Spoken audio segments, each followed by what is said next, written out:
Bigfoot Club, Episode 8. I am your host, Robert Jesse Dominguez, and with me... Ash. Yeah. So, this is a little different for us. So, we're actually doing a show not in Irving. So, we're actually on location. We traveled to the faraway land of... We traveled today to Carrollton. And we have a special guest with us today. Chris is not with us today. He's got some other cryptozoology, I guess, engagements or something. Mm-hmm. So today is Steven Dominguez. Steven Dominguez. Mm-hmm. Steven is my nephew. Mm-hmm. And Robert's my uncle. It's weird how that worked out. Yeah. You're actually my first round draft pick. For the show? Yeah. Yeah. Yeah. But I have a strange schedule, so it's hard to commit to something that I'm committed to and with providing for my family. So luckily Chris stepped in. Yeah, no fault for that. So. No. And Chris is doing a good job. And so Steven decided, I asked Steven today if he could step in and assist us on the third voice of the group. So he jumped in. So I'm happy. I am happy too. So how's everybody doing? Very good. Yeah. Very good, yes. We're doing than great. We have been. Yeah. Ashley's better from her flu. That was gross. Staying away from flu. Grossstein. Mm-hmm. So this episode, we don't have a name for it yet, but I kind of wanted to talk about a couple things. I wanted to talk about, I think I may have talked about the story to you, Ash, off camera. Mm-hmm. And I know Steven knows about it because Steven he and I were on this trip together, Concho, Oklahoma. Yes. Yeah. And I wanted to talk about Hellier, the YouTube series, and we can talk about that later. So, but those are the two subjects that I kind of wanted to dive into. So, so you guys ready to? Yes, I am ready. Okay, first subject, Bigfoot. You threw me off there. I was expecting the scream. Oh God, that's awesome. That's how we roll, man. That was like Ash has been asking me to do that one for like weeks. I go, okay, that was perfect. Yeah, because I went to go see them in October. That was my birthday present to myself. Yeah, was to go see the D. Nice. And I'm gonna go easy on him. He's not coward or lazy. No, not at all. So he's an artist. Mm-hmm. So this was back Concho, Oklahoma. That was what year was that? 2007 or 8, if I remember. Because I was still in high school. Yeah, you were still in high school. Mm-hmm. It was when we went up to you. I was just in my head thinking timeline. Where were you in 2007? That was about the time that we met. Yeah, I think that was. Yeah. I think that was the same year. Yeah, we met because we met Todd Pertain that same year. Yeah. We went up to the Hanoba Bigfoot conference and we met up with Todd Pertain there. Yes. That's a whole nother show there. Yeah, that is a whole nother show. So we can dedicate on that. Hopefully, get Todd Pertain on that. Yeah, to come in. I don't know, man. He's kind of like a recluse now. So yeah, he's not on. He doesn't talk that much, and I don't know. But anyway, no, I got a lot of love for Todd Partain. He's a good dude. Yes. We met up with Todd Partain at the first annual Hanoba Bigfoot conference, and he didn't have a table, and we had a table. Mm-hmm. At the time, I was doing Bigfoot magazine, which was a millennial ago. So yes. So he ended up getting a table with us, and then we started collaborating and talking. So I asked him to share the table with us, and he was doing it. And then he had a thing in Concho, because I don't know if, I forgot what form this was. This was some Bigfoot forum. I don't want to say it was the Alabama Bigfoot forum, but he was on there, and he there was a story going around the internet about a Bigfoot eaten out of a grease trap in the back of a casino. Do you remember that? I remember that story a little bit. Where did you hear that? Did you hear that from me or did you hear it from someone else? One of you guys, probably both. Gotcha. Around, you know. Yeah. And it was like a grease pit, right? Like yeah, it was like for a restaurant.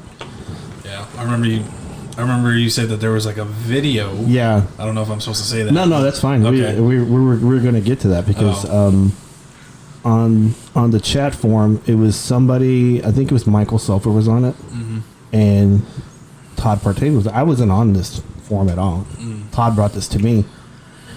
And supposedly there was a video of a Bigfoot going to back of this casino called the Lucky Seven in Concho, and was drinking out of the grease pit, and there was video of it. And so he was talking about it to his cousin or I don't know. I think he, if I remember correctly, his niece. His niece? Yeah. I think it was his niece. Shout out to Michael Sulfur. Michael Sulfur, yes. Good dude. Very good dude. So, he was talking to Todd about it, and then Todd approached me about it, and because Todd hadn't been in the field. I mean, he had done his Bigfoot deal, his Bigfoot documentary. What's it called? Eyes in the Dark. Yeah, it's great documentary. Eyes in the Dark. I think at the time in 07, 08, it was probably like the best selling Bigfoot documentary on Amazon. So, but he approached me about it, and he hadn't been in the field that much, and he asked me to go with him, and then you were with me. Yeah, I remember it was like on a Saturday. It was an early Saturday morning. Yeah. We met up with him. Yeah. Somewhere in I think it was up north before. Yeah, Oklahoma. it was we met up with him in Denton. Yeah. And then we rode up together. Yeah. And then we drove up to Concho, and it was a strange place. Yes. Yeah. Yeah. It was definitely. I got creeped out about it, just the way everything was set up there. But it's just like one of those things, like because I read about it a lot, but it was on Native American ground. And if you go to these Native American grounds, man, if you're a non-Native American, they don't want you there. Well, luckily, both of us, we kind of resemble. Yeah. So they didn't. Like we were, we mentioned yesterday, way back when. They didn't go to us straight away. Yeah. With Todd Partain. Yeah, Todd's. No way. Yeah. You're kidding me. Todd's a ginger, so he stuck out. He stuck out. So I was gonna tell them I was Robert Dancing Bear. Yeah. That's what I was gonna do. That probably would have made it worse. Yeah, probably.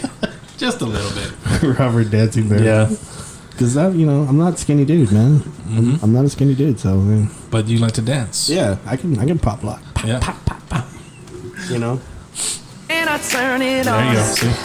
Off from my city. No. Off from. Sorry. Shout out to Justin Timberlake and his latest album, Man in the Woods.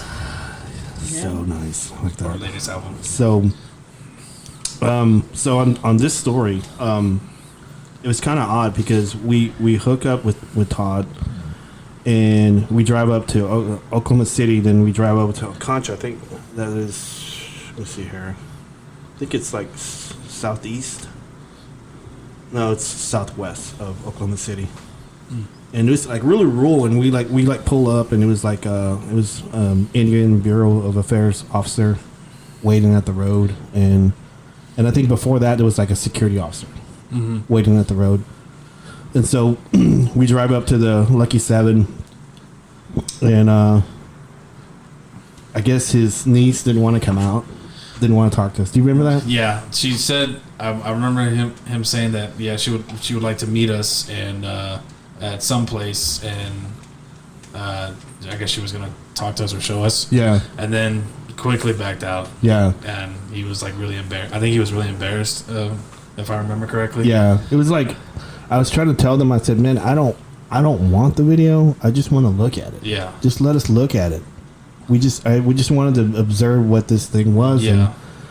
And like and get a copy of it and just like no. But yeah, we just wanted to look at it and just observe it. Have you run into anything like that, like Native Americans and like going on their property or like that? Have you run into that before? Well, it's kind of hard to say because I grew up in that area, so a lot of people that I knew that were like people that I was friends with since I was a kid and stuff. So it's a little different, I feel. But I mean, kind of, to a point. But I mean, I think it's a little understandable considering a lot of ways that it still goes on with how they're treated. Yeah. I mean, I respected it a bunch. Whatever they told me to do, I did it. And so, so whenever Michael Sulphur's niece didn't want to talk to us at all, from what I remember, we were there, and we already drove all the way over there. We didn't want to leave, and there was like a bunch of stories of a lot of paranormal stuff on the reservation. Right. And so Todd just said, "Hey, let's just get permission. Let's just go on. Let's go on the reservation and just talk to people." And I go, "Okay, sure." And so we had to drive into town, and we had to get with some elders and get permission and get paperwork, and they had to sign like a liaison with us to like mirror our walking around. So yeah, luckily for us, it's it like was Michael Sulphur. a foreigner coming into a different country. Yeah. I mean, technically, it's like you don't just let whoever go wherever they want. To me, it was a different experience. I had read about it, but I had never experienced it. So I thought it was awesome. I said, "Man, this is cool." Yeah. And so we like drive into town with Michael Sulphur, and it was me, Steven, Todd Bertain, Michael Sulphur. We were driving into town, and we were hearing these stories about Bigfoots walking off with watermelons, and coming out while they were doing like ritual dances and stuff like that. And they would get visited by Bigfoots and stuff. So we drove to a couple of people, and none of them wanted to talk to us. Right. Nobody. That Nobody makes sense, did. though, No. because I mean, if that probably something extremely spiritual. Yeah. You don't just talk, and anyway, if it's not, I feel most of the time people don't like to talk about stuff like that anyway. Yeah. Especially to just somebody that just rolled up on them like that. Yeah, especially a non-Native American. So. Yeah. I mean, perhaps like if you talk to them for a little while. Yeah. They probably we'd have to be there for more than a day. Yeah, more than just drop in. Hey, can you tell me about this and this and this? Yeah. I mean, I think most people would probably be that way anyway. If Yeah. they hadn't originally sought you out if you just rolled up on them. You're just like, hey, you see any weird stuff over here? No. But like, oh, well, then their friend walks off or whatever. And it's like, well, come to think of it, I thought about this over here happened, To me, it was amazing. What about you? What was your perspective on it? Well, you already know how I feel when it comes to I was a teenager and I was interested in the paranormal and interested in Bigfoot. Yeah. But every time that you and I went together in the woods, something weird happened, and I was not a fan of it. You better enjoy that, man, because I've been in the woods a lot of times, and it doesn't ever happen like that. Yeah, but this time it was different because the previous one before that was with Luke and Ash at Hallsville. Right. And I was freaking out, and Luke pulled me aside, and he said, "What you're feeling is not fear; it's adrenaline. Yeah. Don't let it take over you. Yeah, let it flow. But just let it, just kind of guide it to trying to figure out what this is. Yeah, feel the anger. Yeah, let it flow. Yeah, he was definitely like a Jedi master, and something with that it clicked. Yeah. So I kind of used that, and I actually get excited about that. It's still scary, but But yeah, this Concho experience was different than the previous ones. Yeah. So when no one wanted to talk to us, we ended up. I think Michael drove us to the edge part of that town, and it was like railroad tracks, and it was like a bunch of wooded areas. It was like a valley too. Yeah, it was like a little valley, open and field. I don't know what was adjacent to it because it's kind of open there, and so we were sitting there, and he was telling us that there's like some sage out there, and like some people were going out and getting sage, and there was a Bigfoot like sitting in a tree or something like that. I don't know. I mean, it was something like that. And so we were out there looking, and then this this Native of Affairs Bureau officer pulls up on us. And he doesn't see me and Steven or Michael Sulphur. He only sees Todd Bertain. That's where I was so he pulls up on us fast, man. He's like, he sees a ginger guy and he's gonna arrest us, you know. And he didn't see us, and like we were like all spread out, and like I was walking around making sounds. I was going because that's the sounds that chimpanzees whenever they're content. So I was just walking around doing that, and this guy gets out, you know, ready.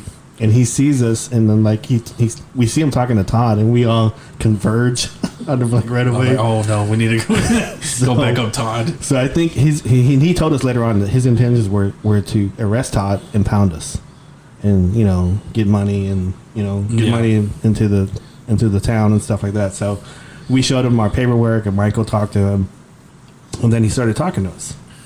And so I had like one of those little bitty tape recorders, and I had it in my hand, and I go, hey man, you have any stories about Bigfoot? And he looks at the tape recorder and he goes, turn that off and I'll talk to you. And I go, okay. So I opened it up, take the batteries out. I go, here, look. And he says, man, they're here all the time. He goes, they're here all the time, man. He goes, I must do like 2 like incidents a week about Bigfoot, like whenever they're doing their sessions and their rituals and stuff and their dances and stuff. He says they come out and just watch, and they just continue and then just keep going. I've heard that a lot about just music in general. Yeah, with them, I mean, if there's something out there that's intelligent, that makes sense. You know, they just want to know what's going on. So and they probably enjoy it too. Yeah, I would think so, especially. What was your impression of that whenever that happened? Him pulling up on us? Or, yeah. I thought we were going to jail. For some reason, I don't know why. I thought the paperwork was not real. Yeah. And I thought whatever he was they were messing with us. Yeah. I was like, this is just a regular receipt signed by some random people. This doesn't mean anything. This is a phone bill. Yeah, this is a phone. This is a phone bill, or this is a warrant or something. I don't know.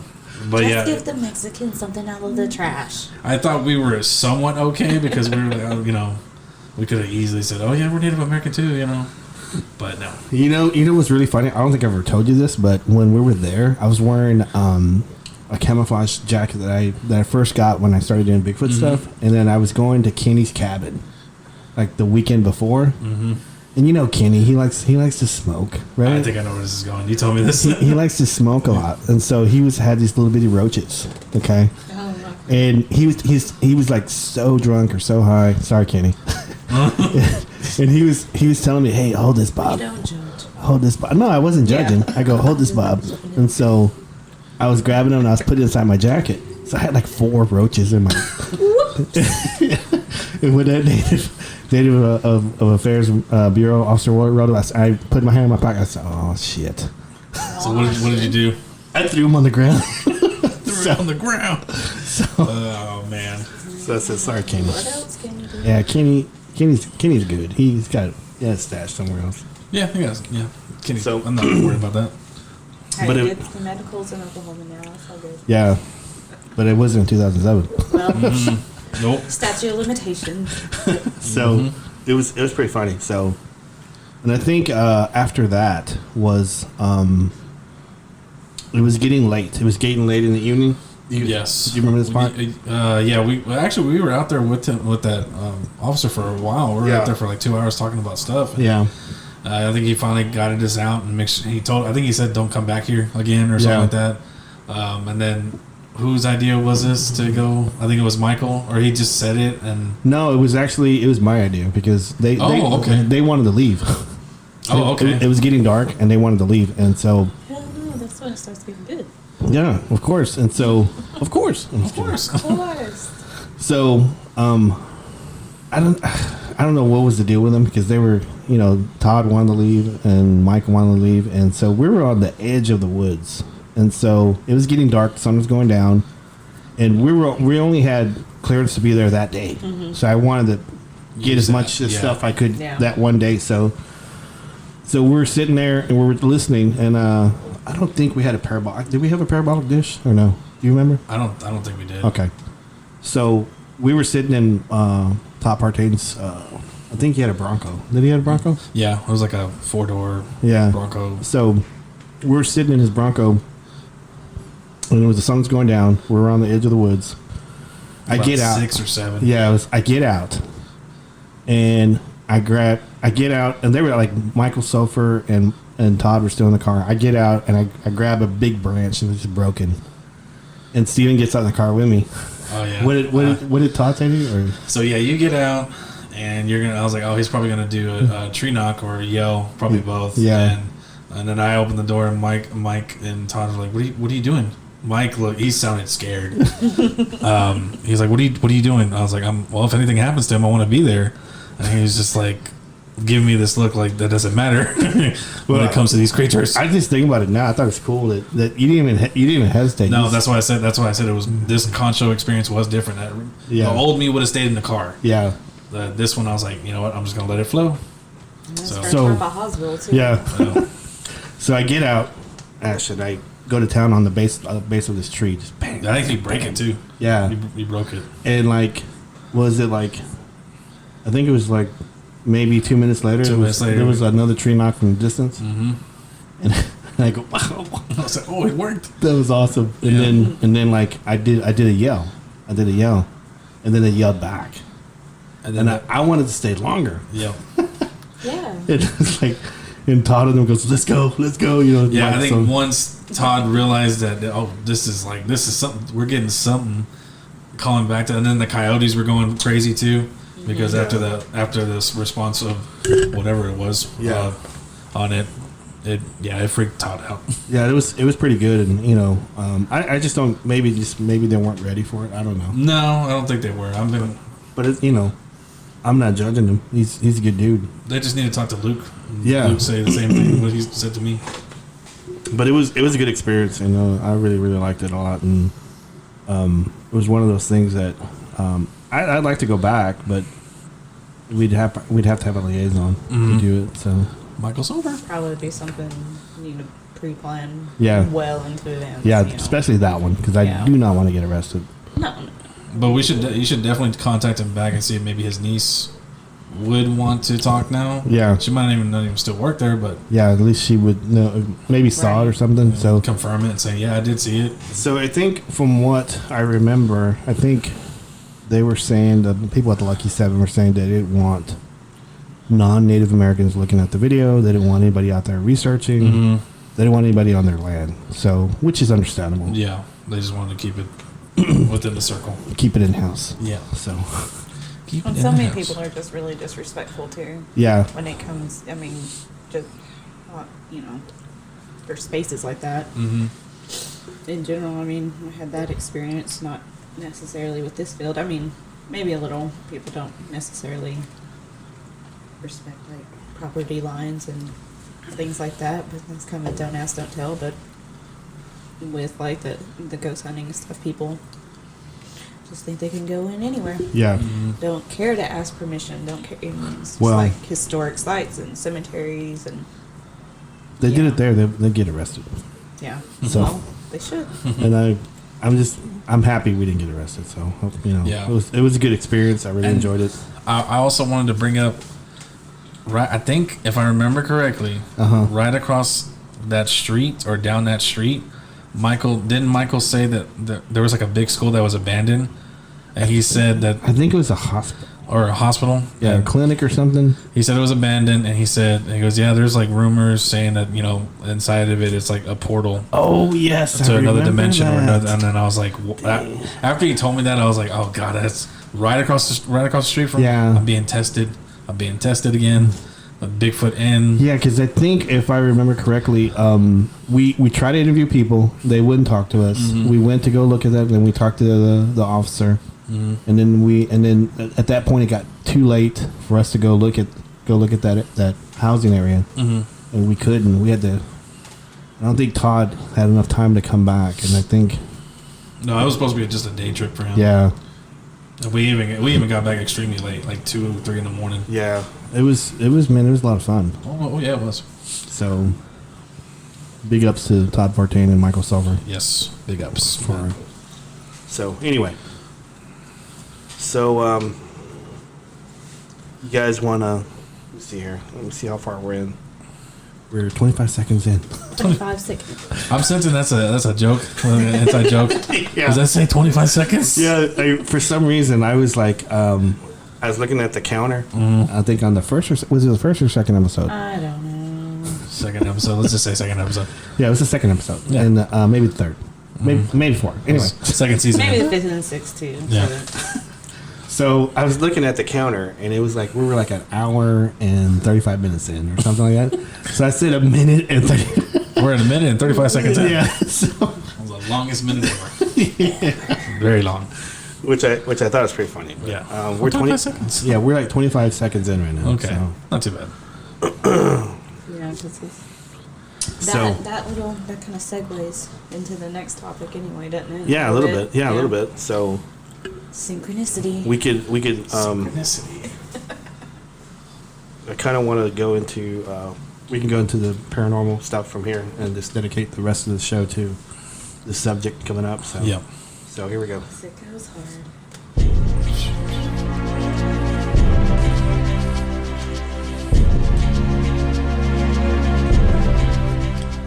That makes me happy that you picked that one. Me too. The paranormal. The paranormal. So I'm just going to start off by saying how I got to the show, and then we can all talk about the show. So I think when we were doing Mean Girls, we were doing Mean Girls, and it was a video that we did on Mean Girls on the Bigfoot stuff. It was the strange noise in Ontario, right? Right. So a buddy of mine that I talk about a lot, and he's going to eventually be on the show. Tim Clay he sent us an email on that video, and he sent us a video of Hellier. It's a documentary and stuff. So he sent it to us, and I saw it, and I didn't know anything about Hellier, so I said, okay, I'll just look at it whenever I get a chance. And so he sent us the video of the Ontario howl and stuff. So I think eventually saw Mean Girls or listened to Mean Girls, and he says, "Oh, you guys were already on it already." So he says, "But check out Hellier." I said, "Okay." So I didn't have a chance to look at it this past week, or the day he sent it, and then we were doing that smell, and in the middle of that podcast, Tanya Moret sends me the same link, like on Instant Messenger, and I was like, I had the laptop up, and she goes, hey, check out this link, and I look at it, and it says Hellier. I said, man, I go, that's kind of odd that Tim Clay sends it to me, and Tim sends me a lot of stuff all the time because he's not on Facebook, he doesn't believe in Facebook, and he just send this to me, so I thought it was odd as heck, and then I watched the first 2 episodes, and they were talking about synchronicity and how it just everything comes for a reason. So, It goes hard too. Oh my god. So it was kind of interesting. So, did you guys watch the show at all? Yes, I watched the first episode, and I'm already hooked. I was trying to watch the second episode before we started this, but yeah, it's kind of short notice. Yeah, it was kind of short notice, and I do like the fact that the way it's shot, and the way it's narrated, the way it's just they bring up the debunks and the how paranormal groups and Bigfoot researchers and UFO researchers. They need to share, communicate with each other. Communicate with each other. Absolutely. Mm-hmm. I agree, because the more you learn about each one, it's kind of like religion. The more into it you get, the more alike they are. Yeah. So, I just thought it was like the first episode's called Midnight Children, season 1, episode 1, and they talk about synchronicity on the very beginning, and it's the stimulus, the simultaneous occurrence of events which appear significantly related but not in discernible causal connection. So that's the definition of a synchronicity. Synchronicity. But the guy that's doing the thing is Carl Pfeiffer, and he was doing a series of the Spirit of Stanley at the Stanley Hotel. He meets Greg and Dana Newkirk, and they become friends. And they were doing this. Weren't they their resident investigators? Yeah, they were. I guess they were there for a while, and that's really cool. I'm jealous. I want that job. Yeah, that is an awesome job. I wish they're probably doing well, like on their website. Yeah. I think their website's called Planet Weird or Weekend Weird. I think it's Weekend Weird, and then the YouTube thing is Planet Weird. Okay. Yeah. I think I wrote that down wrong. Okay. I could be wrong. I don't know. No. I think you're right. Greg Newkirk and Dana. So, they wrote an article on Weekend Weird about paranormal projects, and they happened to mention Carl's like indie stuff, and they was like the top 10, top 7 indie projects, and they mentioned him on it. And below that, they had like some kind of podcasts. I didn't write it down. What was the name of the podcast? But Carl started listening to it, and it was great talking about the Goblins of Kentucky and the Hopkins and the Hellier stuff. So he was intrigued by it, and then he went to Twitter and he posted something on Twitter, and then Greg tweeted him back saying hey, thanks a lot, blah blah blah, and then like right after that, Planet Weird populated an article on the Goblins in Kentucky, and then Carl noticed it and he tweeted back, "Oh, I saw what you did there." And then he says, "That wasn't me. That was the website auto-populated." And it was like they had like 1,700 articles, and they just happened to pick that one. I think it was also kind of random that he was listening to that particular episode too. Yeah, that day. Right. It was all on the same date too, September 10th or September 27th, I think. So I thought it was man. I was like one of those things that said, man, that's synchronicity there, and it's like. He's kind of drawn to it, like I don't know. So, what are you guys' thoughts on that? No, I read ahead. I watched ahead. I'm like on episode 4. Man, you're way ahead of me. It's hard not to, but there's one point where they kind of bring that up again, and they say I can't remember which one of them said it, but it was basically their consensus was it's the universe telling you that you're on the right track. Right. Yeah. So I know he mentioned Stephen Keel with the Mothman. So John Keel. John Keel. Sorry, I'm thinking about you. Yeah. Because everyone is Steve or Robert. Yes. In my life. Which I wanted to bring up that before I forget. Okay. So this is a little. I like what Chris does on every episode. I think it's fantastic that he brings up an interesting fact and which. Oh, a fun fact. A fun fact, and. Oh, Chris, you just lost your job. No, Chris, I promise you. I just wanted to, since you weren't here, I wanted to keep that alive on the episode. You lost your job. We're talking about synchronicity and how creepy this is. Yeah. The author of the Mothman Prophecies, John Keel. Okay. 52 years ago to this day. Today? The Silver Bridge collapsed. Today. December 15th, 1967. Okay, well, can I tell my thing? Hold on. Yeah. Okay. I knew one of the investigators that worked on the Mothman case. His name was Rick Moran. Really? I met him through my best friend now, Michelle. The very first time we ever did anything was when she had her old investigation team. Oh, man. It was SWAT in Tyler. Yeah. And we had little meetups like once a month with everybody in the area. That's kind of how everybody kind of found their teams and stuff. I sit down at a random table with the guy who would later introduce me to Robert when I went to listen to this guy speak about Amityville and Mothman. Oh my gosh. Wow. So synchronicity. Synchronicity.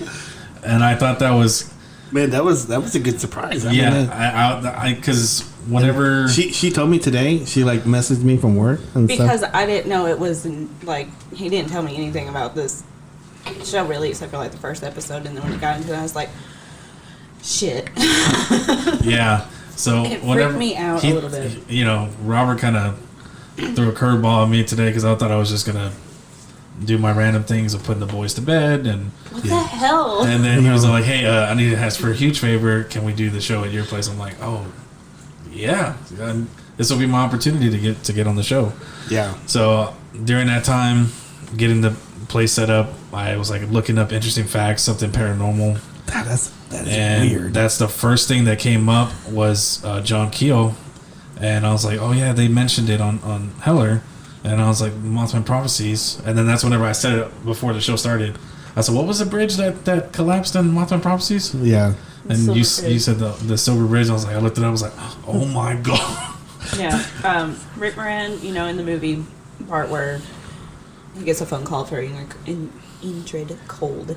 Yeah. And he's like, telling him everything that's going on in his room. What am I doing? What's in my hand and stuff. Yeah. That happened to him, and it wasn't common knowledge that had happened. Not exactly, of course, word for word, but he was making phone calls to him and his family. That's so creepy. And I'm not really sure who told that story, where it could get in the movie, because he didn't really publish anything about it. Oh man, that's insane. I still get chills on my spine about that. Chills down my spine, guys. What are you, Ghost Adventures? Yes.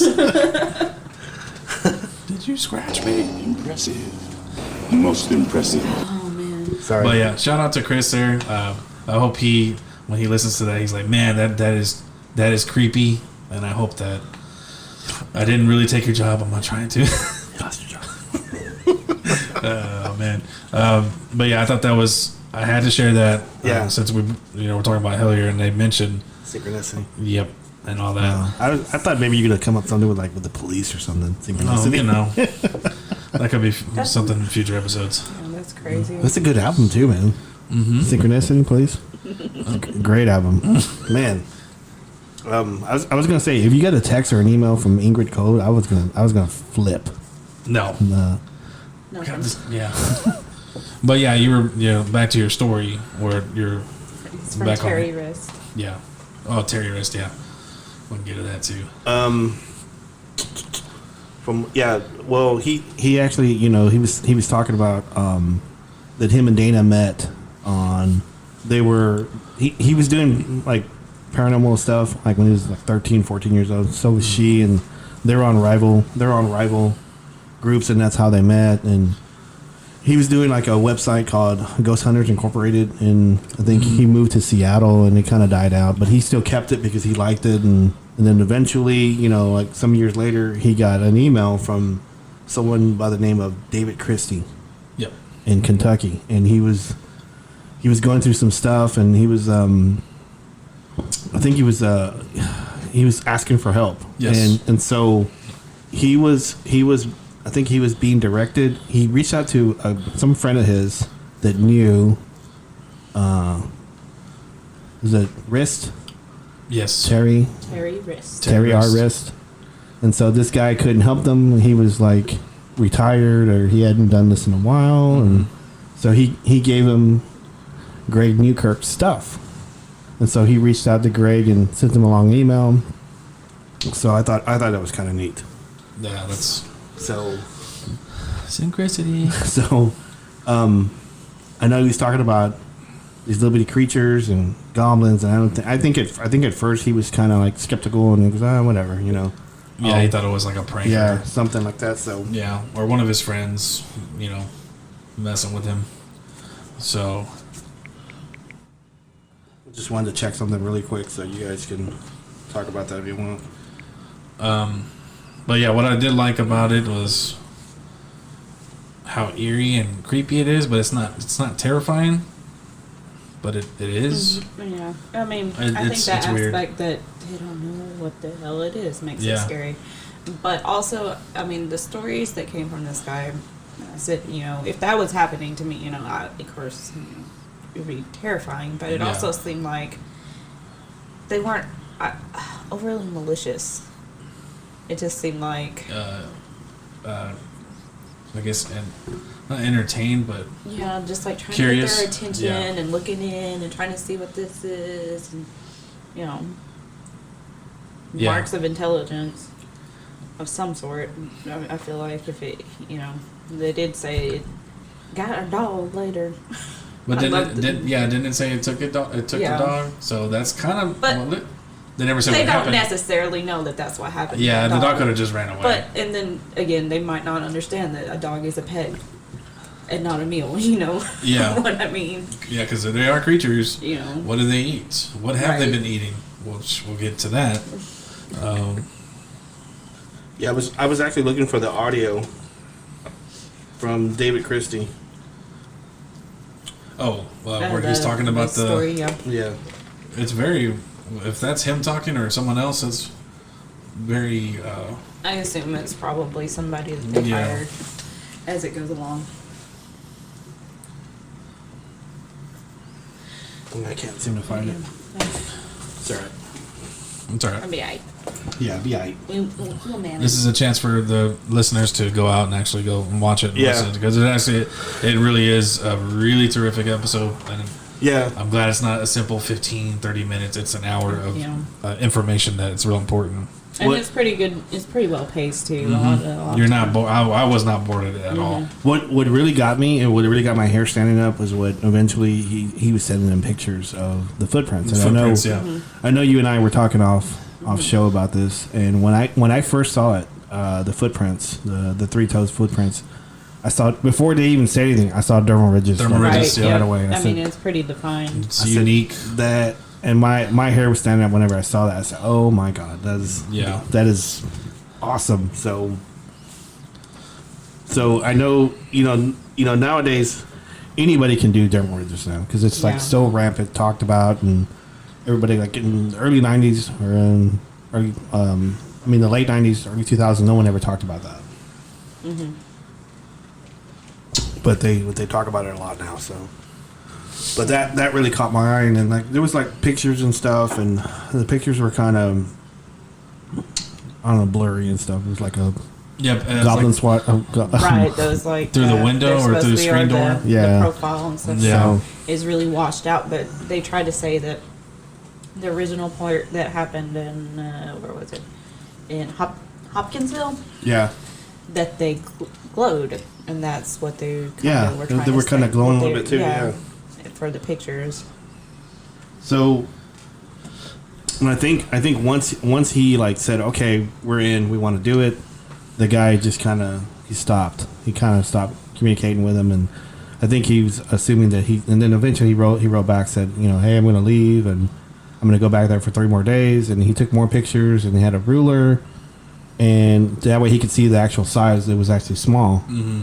And then after that, he quit communicating with him. So that was kind of odd. I mean, it makes sense to me if you're getting bombarded by these little bitty creatures at night, and especially when you have small children. Yeah, small children. Yeah, I think I would do the same thing. I don't. Yeah.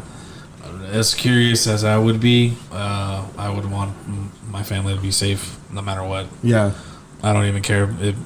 Ding credit, whatever. Yeah, because he was, as he said on the email, he was a doctor. Yeah, he was like a retired doctor. Or something. Yeah, he didn't want his reputation to be messed up. Yeah, messed up on it, or all jacked, tainted.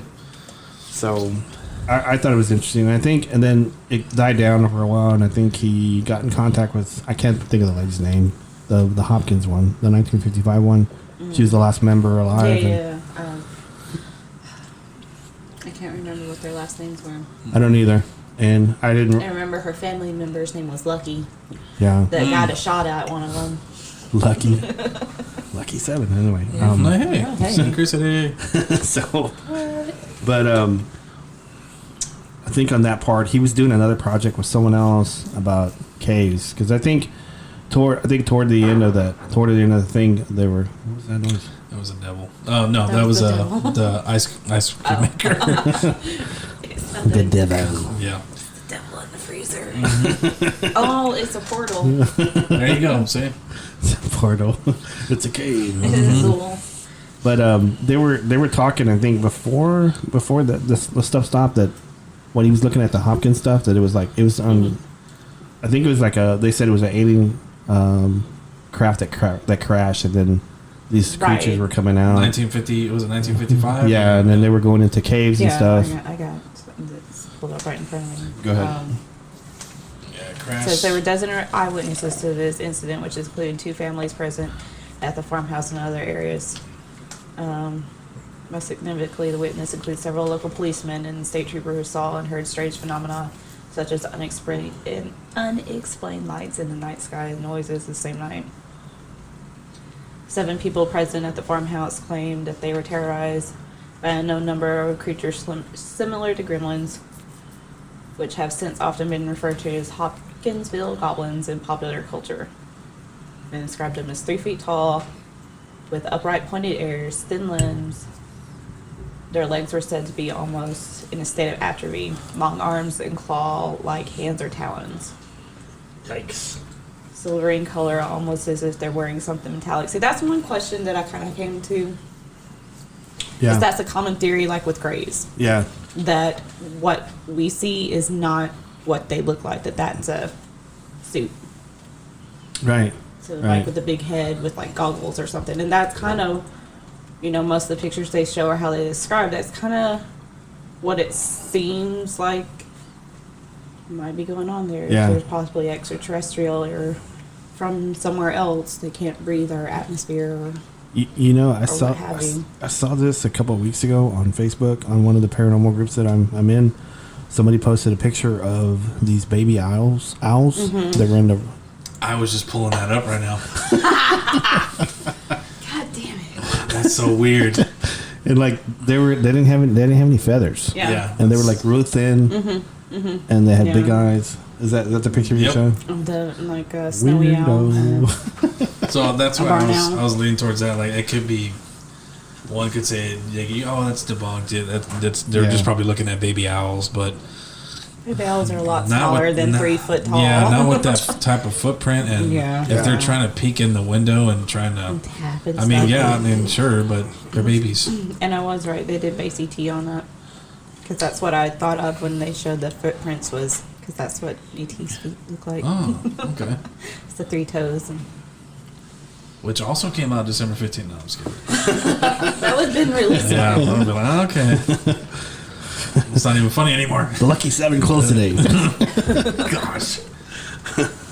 Todd Partain won the lottery. Yep. Oh my God. Okay, that's actually a pretty good thing, though. Good for him. So, where did we leave off at? The caves. The caves. Yeah, the original one.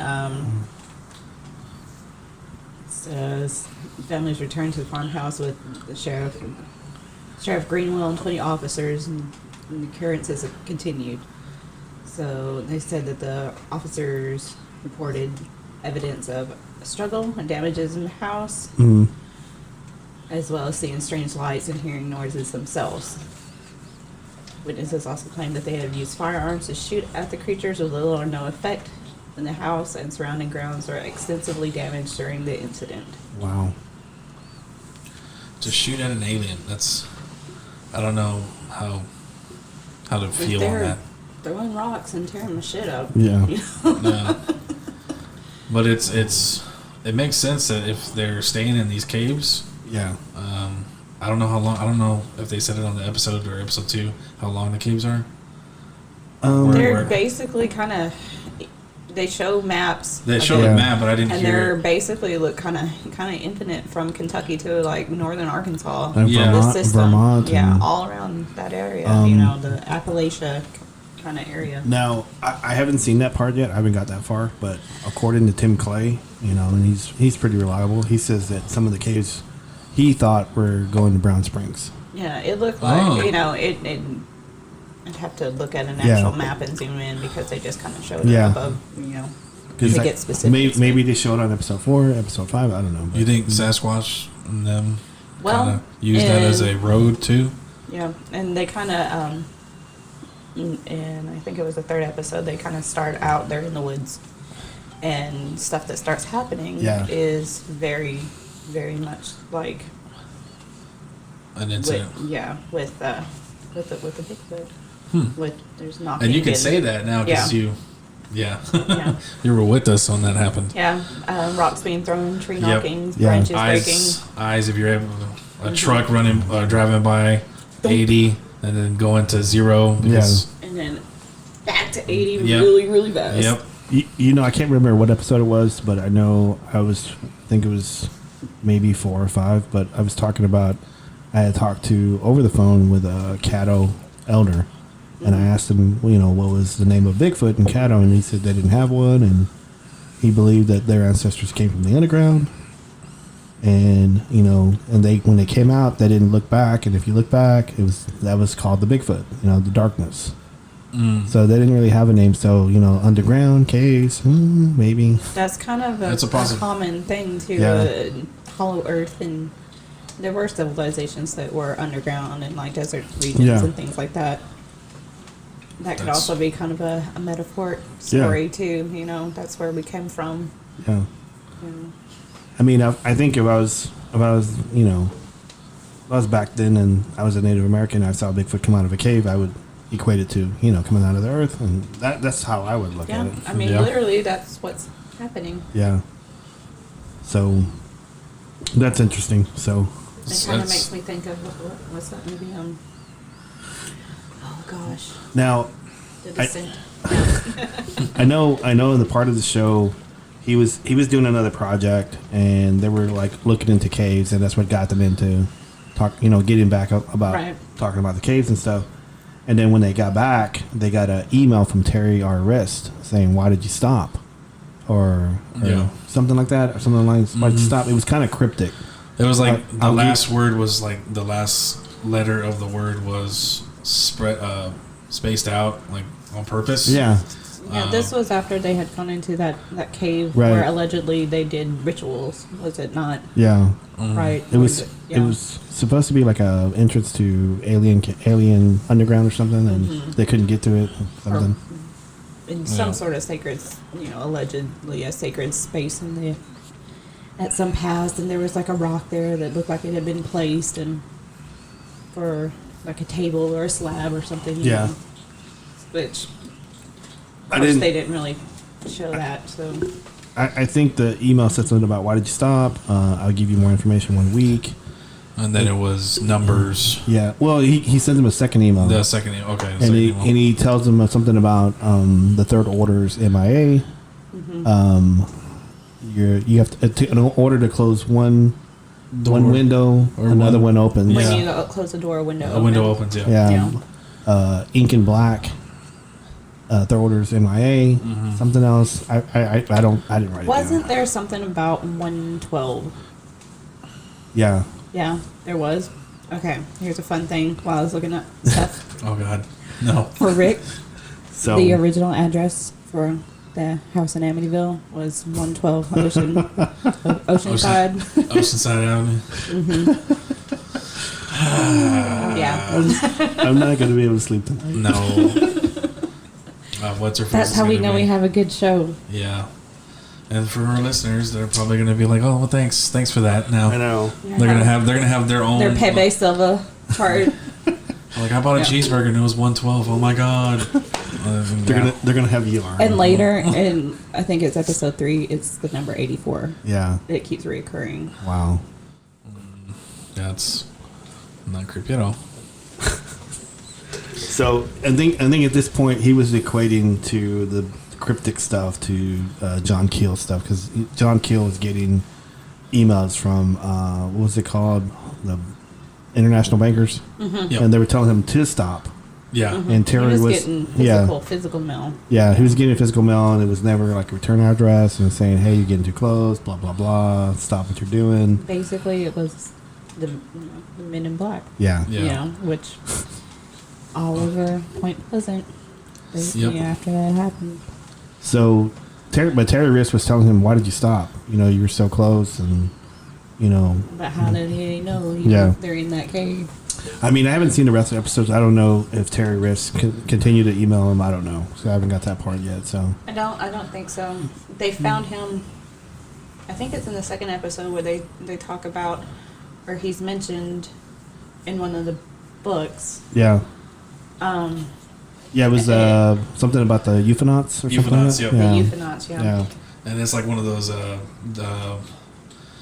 It's not in the book, but it's like In it's the- in the book, but it's like not a part of the story. appendix. Appendix where Yeah. he's like in a picture. Yeah. And they show him, and then he's got. He's a Vietnam vet, right? Yeah. And his job was to go in and clean out those underground Caves. Caves. Yep. Yeah, that's right. So I thought I was like, oh my god, is it the same guy or what? Yeah. I don't know. Because it's a homage. So Gray Newkirk was saying he didn't think he was real because his name was Terry R. Wrist. Terrorist, yeah. So, I mean, hey, if we're gonna do that's code it. names, that's a names and like codes and puzzles, Miss Moffat. Miss Moffat's, yeah. Your anagrams are showing. Oh Lord. But yeah, I thought that whole thing is just creepy, but I enjoy it. Yeah. It's weird. I don't know if Blair would like it. They did season 2 already. It's on Amazon. Oh my god. So I'm watching it on YouTube. Are you? They have it all on YouTube. Oh, do they really? The Planet Weird. I think that, but I'm saying season 2 is on. Amazon. Season 2 is just. It's on Amazon too. So. Okay. Alrighty. So for the shout out for you. I'm probably going to tweet him after this and tell him that we're doing a review on his first season. So well, at least for me, the first episode, which is great. First, by the way, if he listens to this, and I'm going to continue watching it because it is good. We're like 56 seconds in. 56 seconds. 56 seconds. I mean, I think we have time to talk about the other stuff. Other stuff. Yeah, if you want to. Yeah, we can. I just gotta go get my notes. Yeah, I got some notes here too. You got any notes, Steve? I can find notes. 2 minutes Turkish. 2 minutes. Oh dang it! I'm behind on this again. You know? Be normal. I'm behind on this again, Steven. What are you behind? That was very late. Very, very late. Well, I was trying to do the snare. Yeah. But I was behind. You're always late on I know. Always late on the snare. I brought that up to you, remember? When I said I like how you're kind of late on the noises or the sound effects, but you had that one bowling joke ready. You're like whenever you were trying to interrupt Chris, like whenever we worked at USBC. Perfect timing. Perfect timing. I was like, wow, he was dead spot on that one. Everything else, like, oh yeah, I slipped and fell today. 2 minutes later, wah, wah, wah. Yeah, because I think he was saying something the other day, and it was kind of boring, and then I did it right on. I did that. It was kind of boring. And then he goes, "Oh, you're right on that one, but other stuff you're not." So, Lord, You're sweet. Too sweet. So that's my son, Carl Dominguez. Okay. So we're already in the paranormal, so we're gonna continue. We wanted to talk about mimics. Mimics, they got other names for shapeshifters, doppelgangers, changeling, all that stuff. So, right? Yeah. Well, I don't know if I'd say changeling, but I was gonna say super scroll, but that would seem more on the nose to me. But there's lots. Since you carry the show, it's gonna let you. You're gonna let me? No, you need to Pass leave all me, mics. and then I'll jump in. Okay. Mimics. Mimics are strange. They're strange. Malevolent. Are they malevolent? Do you think? It kind of depends from culture to culture, honestly. Sometimes, yeah. most of the stuff that I've read, I mean, I've never come across it, but most of the stuff I've read is like ghost mimics, like mimicking someone's voice, like a loved one's voice. Yeah. Like I've read a story somewhere, and I was looking for it again. I couldn't find it. Where this grandfather got a call from someone crying and screaming. Said it was his grandson. His grandson was in the house, and so he got a phone call. Someone crying and screaming. I don't know if it was. I mean, I don't know how true it was. I don't know. Conjecture. I don't know. But most of the stuff I've read, has been voices. Almost like they were trying to hide their intentions of trying to get attention or trying to get you to come to a certain part of the house or whatever. That's also kind of something that they touch on in that series. Yeah. Because I can't remember if it's episode 2 or 3, but they're out talking to people, and they said that there's one of the common myths is that they hear baby crying in the mines where they've been abandoned. And, that's. And they kind of touch on that about a paranormal aspect, kind of like this, where it is common lore for singing or mimicry like that to get you to drop your guard and to come closer. And wasn't that a Supernatural episode? yeah, There's a baby crying in that abandoned house, and anyone that walked in that room became a ghost stuck in there. See, yeah, if I hear a baby crying in the woods, sorry, baby. I mean, Survival of the fittest. We're in nature. a part of me would want to go look as a father, go look and see what it. But at the same time, why is there a baby in the woods? Well, especially, why am I alone in the woods? First of all, how did I get here? And second, why do I have ears? Yeah, why do I have ears, and why is it this late? So yeah, I think if there is a paranormal or an entity that is doing that, I always think that it's malicious intent. Yeah. I mean, I don't want to just jump into it and say it's demonic. I just think it's malicious intent. It's possible. Here's the thing. It's funny because I know I'm going to go back to Bigfoot stuff, but the early years of Bigfoot, the early years I was doing stuff with Luke and stuff, I remember there was a time where we were doing audible sounds, and one of them was a baby. And I asked the question, why are we doing this? Why are we doing a baby? And I forgot who it was that said, well, if the Bigfoot has good intentions, it may want to come. They had heard stories about a Bigfoot coming trying to carry, care for or rescue a baby. If a baby's in distress. Yeah, that makes sense. But I don't know. I was kind of crossroads there. I said, I don't know about that, but it kind of bugged me a little bit why we did it, but we did it, nonetheless. But I see it as, and I'm coming with this without proper facts on this, but I know that there's type of insects that camouflage themselves, thinking that they're prey or they're food or something. Yeah, I can't think of any, but I know that there's insects or plants that are like that, and then it just attacks the whatever it attracts. Was it discovered today? Yes. Yes, it was. It was discovered on December 15th. December 15th is whenever it all came out. That specific thing. Yep. Sorry. It doesn't have a name. Well, also, when it comes to vocalization, there's a lot of animals that's how they communicate. Right. They don't really know how to they just hear. That's why parrots talk, or smart birds, because that's how they communicate. Is because they have such a wide range of vocalization. If they're not around their particular species as much, they'll learn. Adapt. How to that's what our whatever call is, and I don't know. It's just the same thing as those memes that being passed around. What if you're alone in your house? It's dark. And there's a baby crying, and you don't have babies. Yeah. What do you do? You run. It's the same thing. I see it as the same thing. If you're out in the woods, camping, whatever, or you just don't know how you got there, I'd get me some iron and some salt. Walking around, stepping on every branch, going hello. Yeah. I would. First of all, it's a baby and it's crying. It's not going to answer. They don't talk. Yeah. So it's not going to respond. Yes. If it does, run. I would have an iron and some salt. Yeah, I would. Yeah, and the Holy Bible, the good book. But yeah, that's. Do you guys think mimics are the same as doppelgangers, or? Not really. Doppelgangers are just someone that just looks like you. A doppelganger can be a mimic, but a mimic is not always a doppelganger. Hey, that's kind of. I couldn't say it better myself.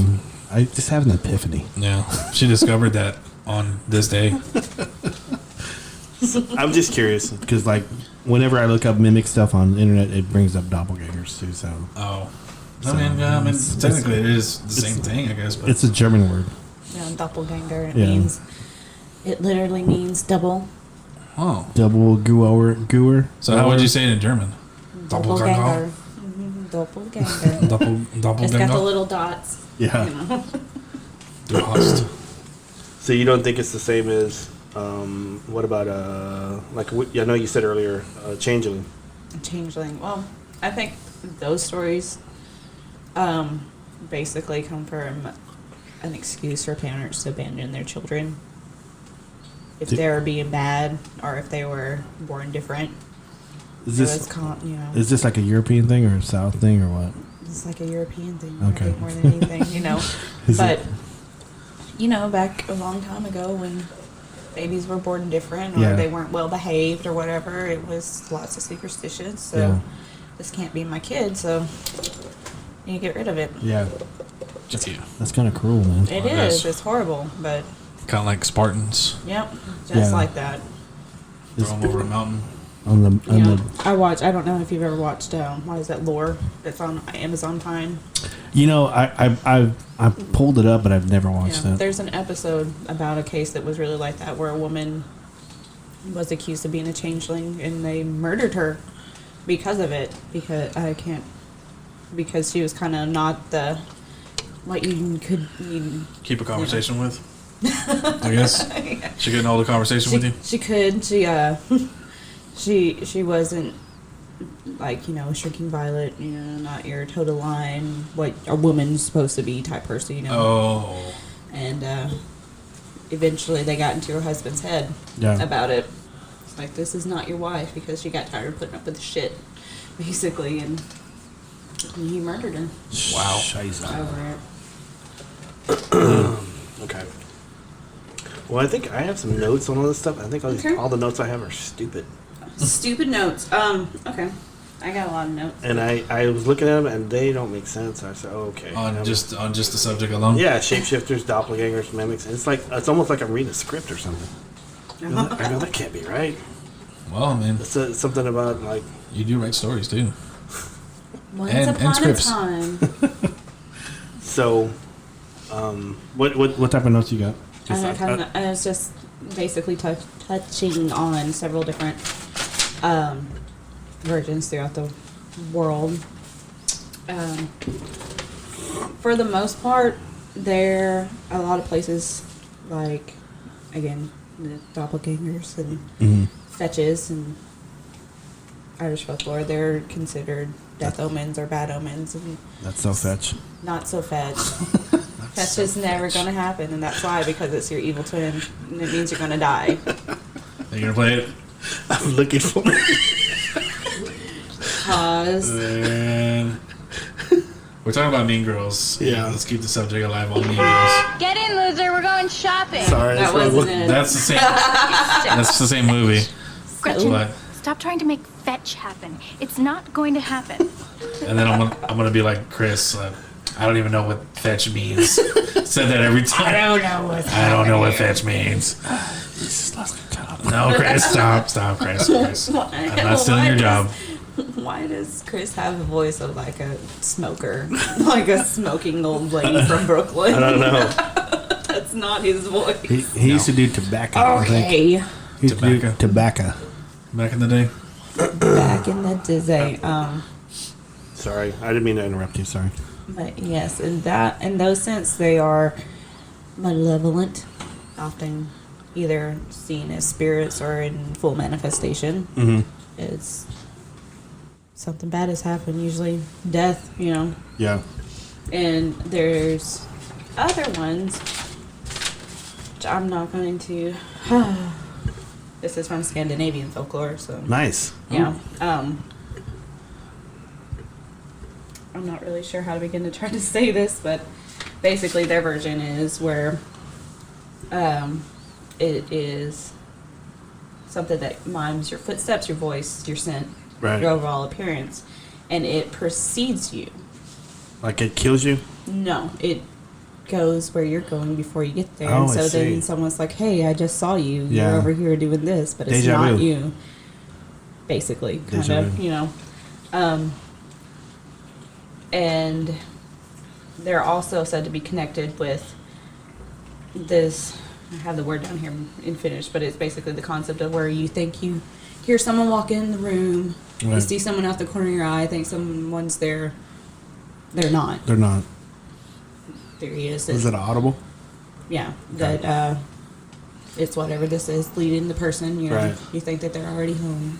Right. They say your voice. You know, That's what I was saying earlier. That's all the stories that I read is like someone, like a loved one being there and saying hello, and you hey, you go look, and they're not there. right.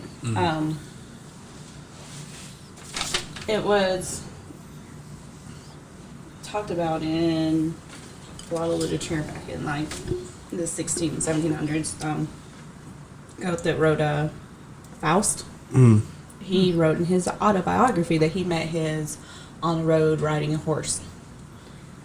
In his book of poetries that he wrote that are called From My Life, Poetry and Truth, 1811 through 1833. And met his double on horseback. And he kind of, after that, he said he just kind of described kind of taking an interest in kind of, not really to say that he was basically suicidal, but just kind of gave him more of a darker outlook on life, kind of obsession almost with and death. Yeah. Oh. Yeah. That's kind of weird. Another example is Isaac Walton claimed to metaphysical poet John Donne, D-O-N-N-E, saw his wife's double in 1617, the same night that she had a miscarriage of their daughter. He saw her doppelganger. Wow. Beforehand, And also a little bit on like the Egyptian concept of soul, which that's really complicated too. Yeah. That our souls are basically, I think it's 8 or 12 different parts, and our life force is called Ka, which is basically what our idea of the soul, Western idea of the soul is, and that's without that, it's kind of. That's Egyptian. Yeah, Ka would be your body exists, and the thing that actually makes you alive is your Ka, not these other, the different aspects of your soul have different parts of your body, but this is what makes you who you are. Do you think that it means their interpretations, our interpretation is like the soul or the life energy? Yeah, more or less, because that's kind of what they prepare for your afterlife to be. That's what's going to be brought back into your body is your Ka. Right. Interesting. So if you were put like into a tomb, what would be in there with you? What would be in there with me? I don't know. I don't have anything. Records? Probably. That's about Books? it. I don't know. It would be comics for me. Comics, yeah. The comics. I'll be like stacked on top of a bunch of comics. Yeah, I don't think my servants. Your servants? Is that what you said? Wasn't that a common practice or anything? Like sometimes they just put them in everything. They would like. I don't think they'd like bury them alive. They waited. They would kill them, right? No, I think they did that with their pets though. Oh. But this is filler. Filler. Yeah. Well, I was gonna say that. What do you guys think? Like deja vu is a part of that mimics, or Yeah. I don't really know. I was actually going to say that, like what you were saying about the mimic copying your moves and your voice and precedes you. Like that's like. But I don't know if that's something that you would see. I think that's something other people see that's from you. Yeah. Oh. It just makes like deja vu, having that deja vu feeling like maybe you died, and you're remembering that. Kind of heard that it goes with the idea of the deeper well that we're all we've all lived before in some other form and all are connected in some way. Like you experienced it before. Synchronicity.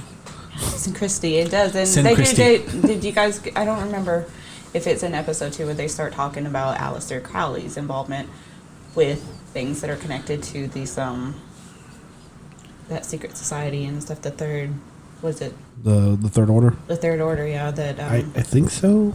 Because I think what I remember about the second episode is they were doing what's that paranormal thing where you have blindfolds? I forgot what it's called. Where they were, where they would listen to the doing the famous box.